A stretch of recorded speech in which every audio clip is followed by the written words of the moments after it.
Pole pole mjomba, pole. Unaona? Unaona?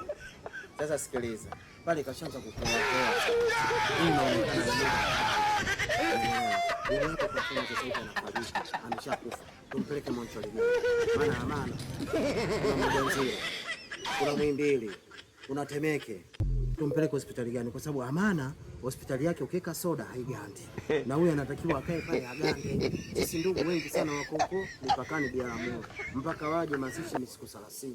Huyu anatakiwa agande kulikuli na mwili wake kama samaki iko kwenye friji. Wewe unashauri nini kwa mfano? Tumpeleke Mochwali ipi? Tumpeleke Mochwali ipi? Au tumpeleke Site? Mjomba mtata sasa kwanza nataka bora afe kabla ya dabi. Umenielewa? Huyu akifa kabla ya dabi uwanjani tunakwenda, lakini akifa siku ya dabi uwanjani tunakwenda. Au unasemaje mjomba? Natusikiza sisi tu mjomba. Sasa huyu mjomba tunamwombea afe kabla ya dabi. Safi sana mjomba, ndio maana anakuambia wenye marasta wana akili sana, wenye rasta bwana ana akili. Huyu ukimwekea hata majani ya chai anageuza bangi. Akili ile.